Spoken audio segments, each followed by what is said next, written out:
what do you think would happen if, I don't know, the Joker switched bodies with Bruce Wayne and then proceeded to become the Batman? Assuming both the Caped Crusaders and Bruce Wayne's daily labors. Do you think people would want to read that comic book? Do you think it would be good? Well, for the comic run Superior Spider-Man, we kinda got to see a similar type of scenario, only that's right, you guessed it, it was about Spider-Man switching bodies with his arch-nemesis, not Batman. And if you think that idea sounds ridiculous, well, you aren't alone. People actually threatened to kill Dan Slott because of his part in writing the story, which is flat out unacceptable. With that being said, I'll be honest, when I first heard about this new saga in the Spider-Man mythos, I, like many others, was not very enthusiastic about it. How could they do this to Spidey, I thought? How could they kill Peter Parker and replace him with one of his arch enemies? Like a shitpost that makes you feel like your brain is melting from the inside out? Nothing about this felt right. I wanted to hate it. The only problem is that to cast harsh judgment, I felt like I would need to read it for myself. So I did. And goddammit, Dan Slott made me love the Superior Spider-Man, and as someone who didn't like the idea at all, it really made me wonder, what makes the Superior Spider-Man so good? We are now in the age of the Superior Spider-Man, and this is where it gets crazy. Look, I'm not gonna lie, before we can even begin to tackle this question, it's probably important to ask who the Superior Spider-Man is, because I'm willing to bet there may be a few of you out there who aren't exactly familiar with this story arc, and I can assure you, it's a far cry from the amazing and spectacular versions of Spider-Man and Peter Parker that everyone knows and loves so much. So, allow me to give you the premise. The Superior Spider-Man is a version of Spider-Man, yes, that much is definitely true, but as you may have guessed, he isn't exactly Peter Parker. That is because the Superior Spider-Man is none other than Dr. Octopus, who's managed to outsmart Peter Parker and give him the old Captain Ginyu switcheroo.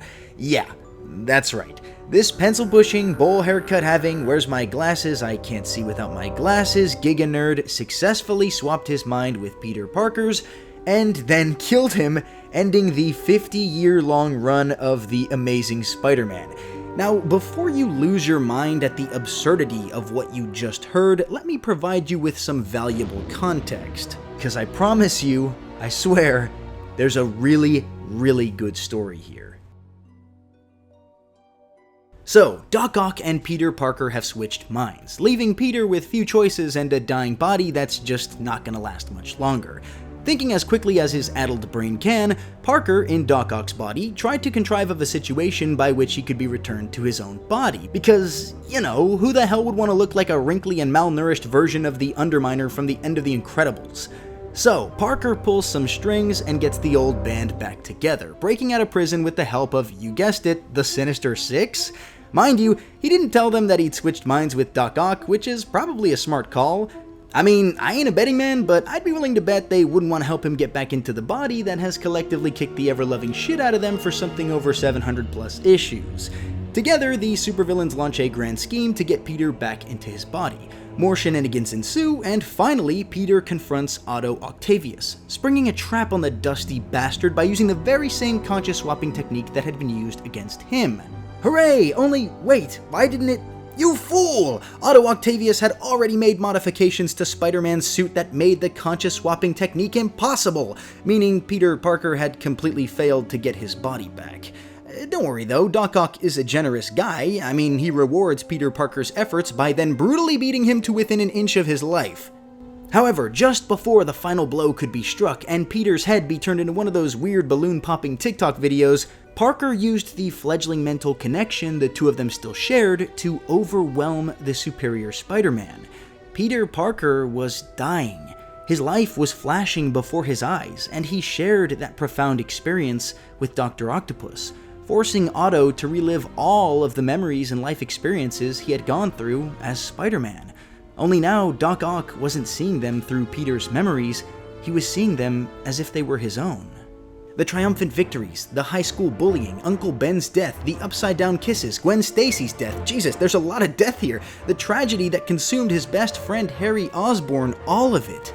Doc Ock was made to relive all of Peter Parker's life, and the sheer brunt of emotional intensity shattered him.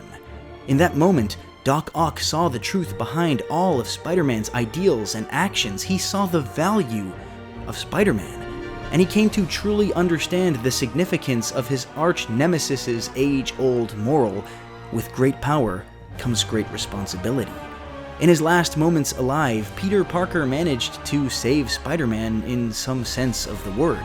Doc Ock vowed to uphold the virtues that Spider-Man had always lived by, and then Peter Parker, the world's favorite superhero, died.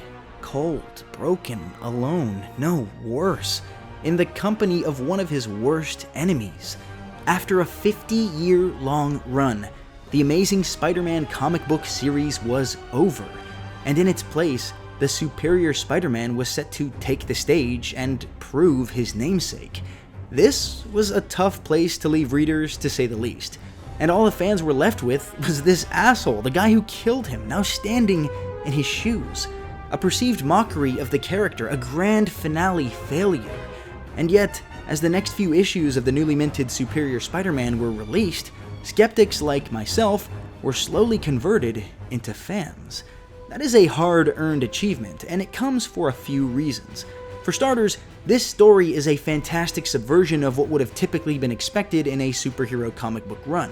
It took a lot of balls to have Peter Parker die like this, to end The Amazing Spider-Man, a 700-issue beloved classic about the world's most favorite superhero, with such a critically impressive defeat.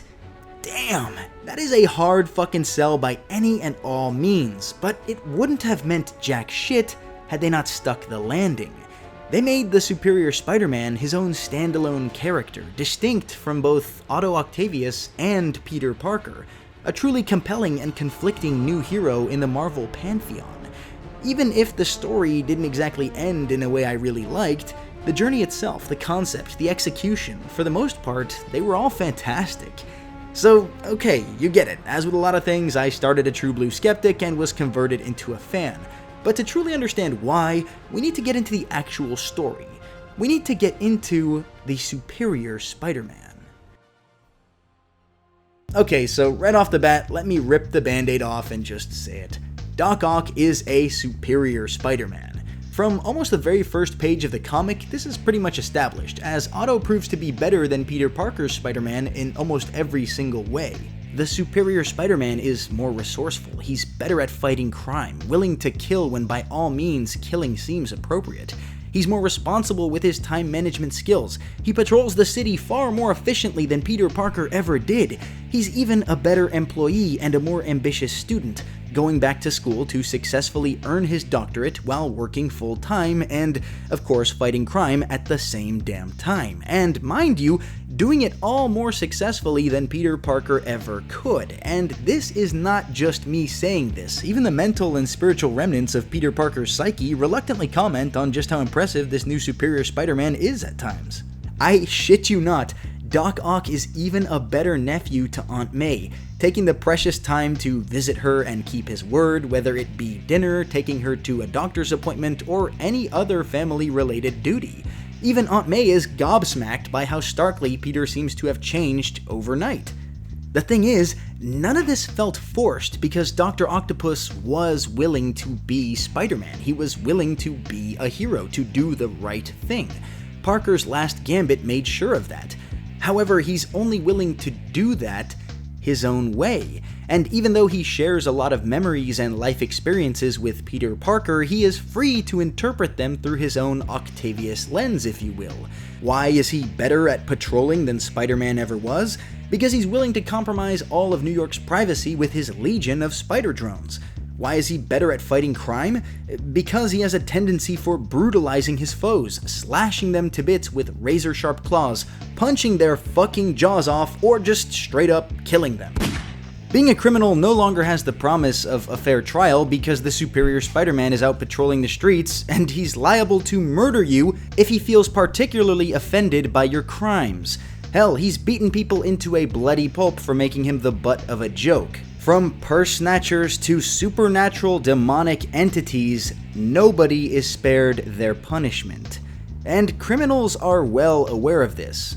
He is willing to go to lengths that Spider-Man never was. For example, he builds his own lair and fills it with henchmen, who he routinely uses to completely dominate main feature villains who would have given the Amazing Spider-Man a run for his money. People like the Kingpin and Hobgoblin are nothing more than hapless flies stuck in the web of his methodical and elaborate plans. He may be a quote-unquote superior Spider-Man, but at what cost?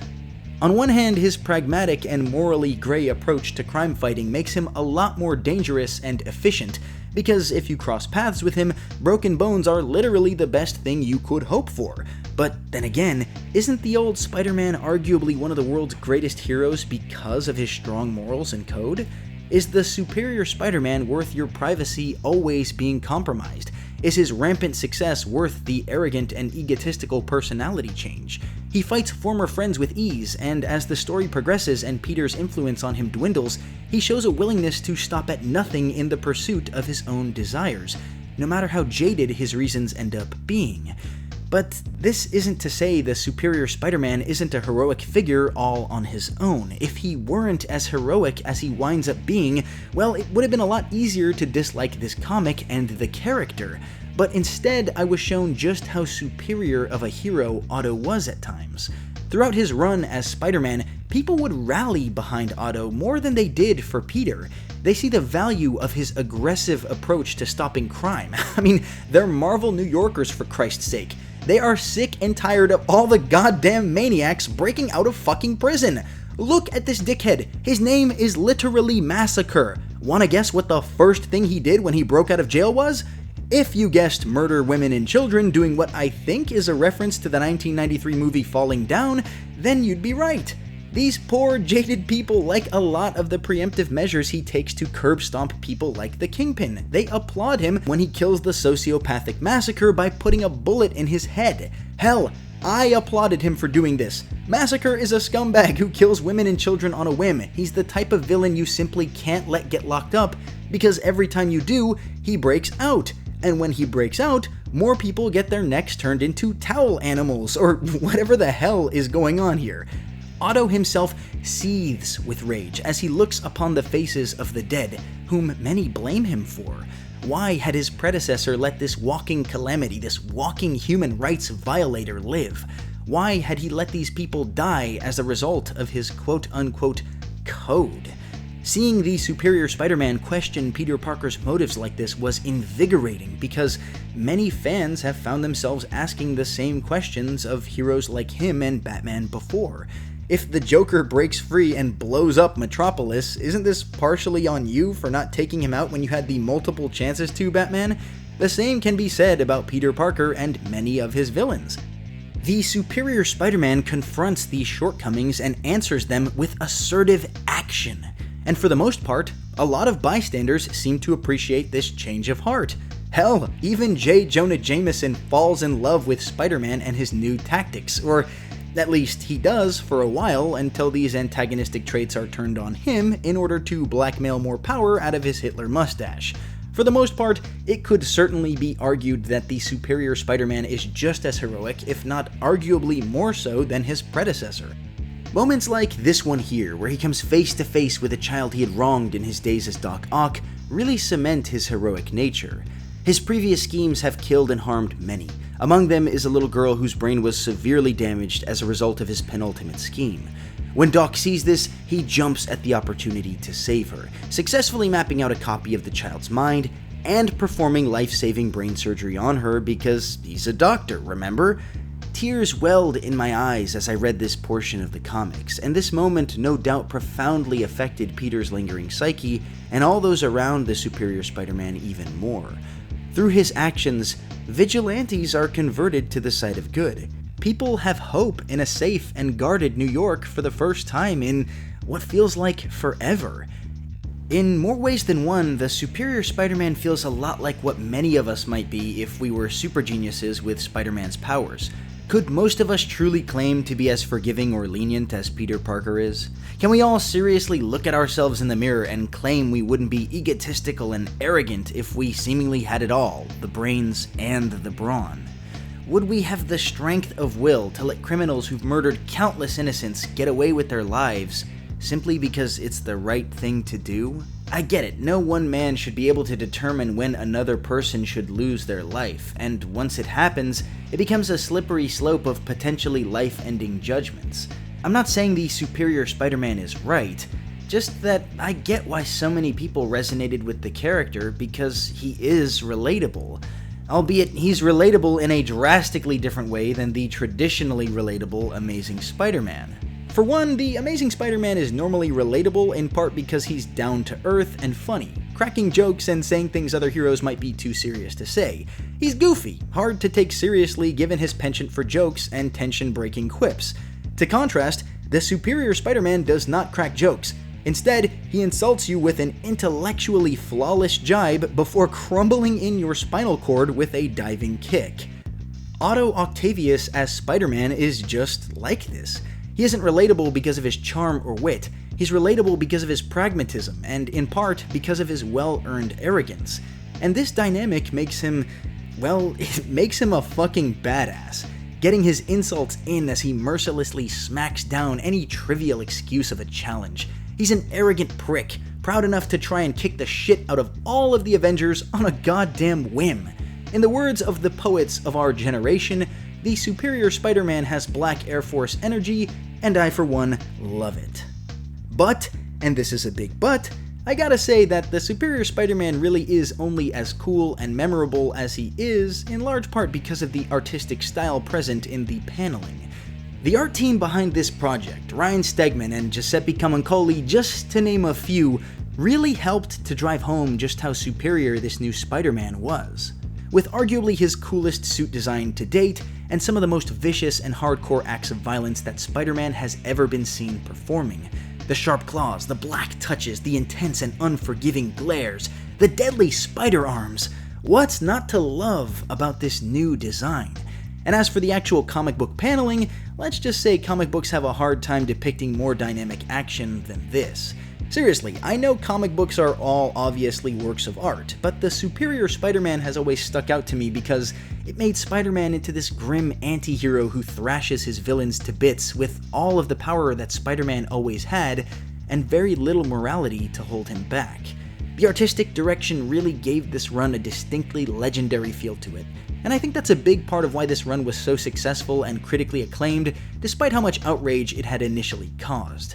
We've never seen this side of Spider-Man before, and it just feels so right, so powerful, so Alright, you get it, I won't make that joke again.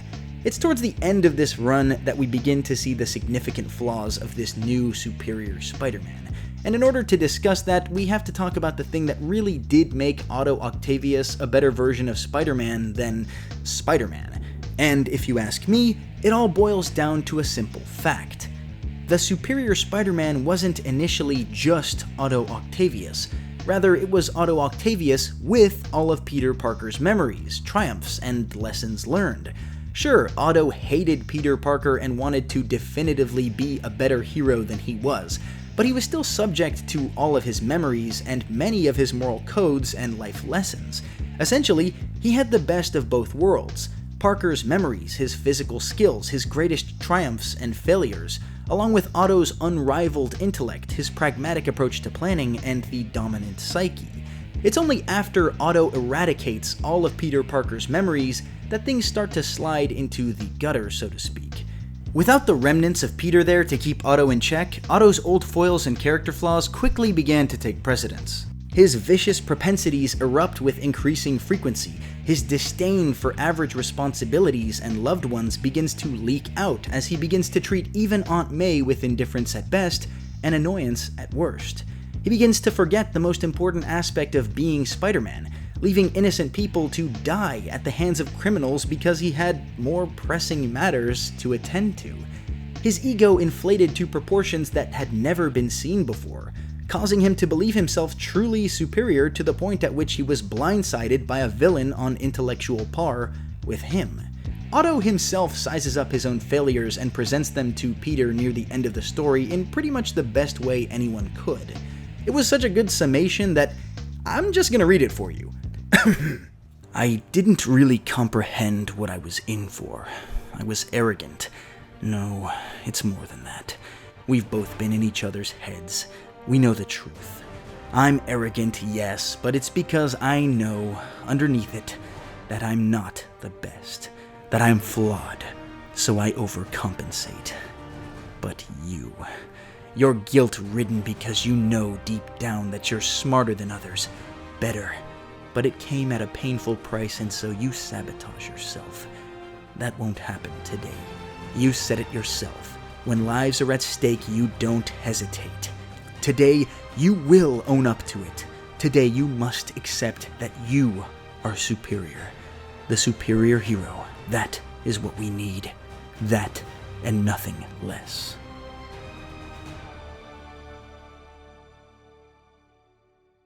Here, the Doctor reveals his biggest weaknesses come from his own ego and his own insecurities, that as long as he views the world through his own superior lens, he can never truly be the better hero. And I think that really hits the nail on the head here, at least for the most part. Otto was superior, a better version of Spider-Man in many ways, at least he was when he was still bound by all of Peter's rules and life lessons. But when he forsakes those lessons and zaps them out of his own head through miscellaneous sciencing, he becomes demonstrably less heroic than Peter Parker. He becomes prone to character flaws and foils that our friendly neighborhood Spider-Man just never was. The superior Spider-Man may be quote-unquote superior, however the word itself is pretty telling. Superior implies pride, it implies self-importance, which are themselves character flaws that call the character's heroic deeds into question. Can one truly be a superior hero if they're driven by a desire to be better than others? To prioritize ego and image over actual ideals and sincere motivations? I really liked this because there's a sense of duality here. A genuine sense of two different heroes with their own strengths and their own weaknesses.